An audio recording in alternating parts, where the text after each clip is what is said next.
friends बरायबाय बड जबिनफो official YouTube चैनलाव आशा खालामो नोंथांमोना बयबो मोजां दङ दा बिग आपडेट नोंथांमोननि एडिआरइ एग्जाम रिजाल्ट दा फाइनाली रिलीज खालामबाय एन्ड बेनिफ्राय आसाम DHS नि नोंथांमोननि काट अफ मार्क्स बेसेबां थांमारखो आरो लोगोसे क'क्राझार मेडिकेल कलेजाव आपकामिं जानो गोनां एडमिट मोनथारसिगोन मे दानाव नोंथांमोननि एग्जाम आरो बेयाव काट अफआ सेम थांगोन ना खम थांगोन बेनि सायाव डिसकास खालामगोन एन्ड बेनिफ्राय थांनाय बारनि DHS एग्जामाव बयबो एलिजिबल जादोंमोन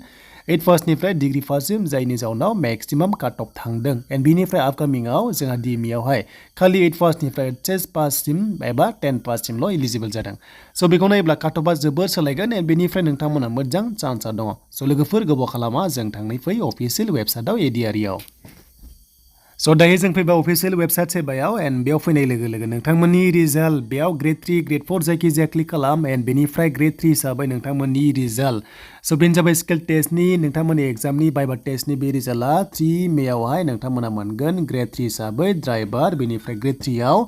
आरो लोगोसे नोंथांमोना बेक थांनानै ग्रेड 4 आव होनाय लोगो लोगो नोंथांमोननि फाइनाल रिजाल्ट बेबो ओंखारसिगोन हमना ला 4 मेआव स' बेनो जाबाय ग्रेड 4 हिसाबै आरो बेनो फाइनालिस्ट आरो बेयाव जायनि नाम एबा रल नाम्बारा दङ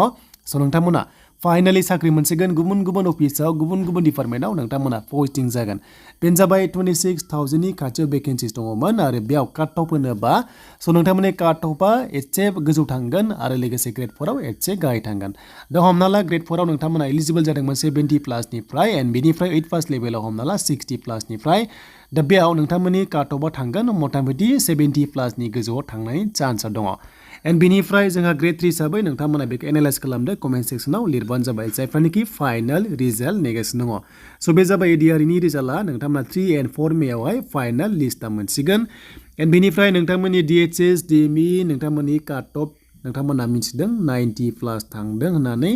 दा बेयाव मानि थाखाय काट अफ बारा थांदों बेनो जाबाय 8 पासनिफ्राय डिग्री पाससिम गासैबो बेयाव एग्जाम लिरदोंमोन जायनि जाउनावहाय कम्पिटिसना बारा जादोंमोन बेनिखायनो काट अफआ गोजौ थांबाय आरो सिलेबासा जोबोर इजिमोन बेनो जाबाय इंलिश मेथ्स बेनिफ्राय साइन्स एन्ड GK मोनब्रै साबजेक्टल' फैयो जेराव गोबां प्रिपारेसन जादोंमोन आरो गोबां एग्जाम होदोंमोन जायनि जाउनाव इजि जादोंमोन पेपारा बेनिफ्राय काट अफआ गोजौ थांबाय स' बेनिफ्राय नोंथांमोननि एप्टिट्युड टेस्टआ स' नोंथांमोनाबो जासिगोन बेनो जाबाय 3 आरो 4 मेआवहाय जायफ्रानोखि पास जादोंमोन बेयाव होबावनांगोन एन्ड बेयाव मोजाङै पास जाबासो नोंथांमोननि फाइनाल काट अफआ फैगोन आरो 6 मेआव नोंथांमोननि साख्रिनि रिजाल्ट बे जाबाय नोंथांमोननि DHS स' बेनिफ्राय नेक्स्टनि नोंथांमोननि DME नि एग्जाम अके बे जाबाय गंब्रै मेडिकेल कलेजजों मोनसे कम्बाइन एग्जाम जागोन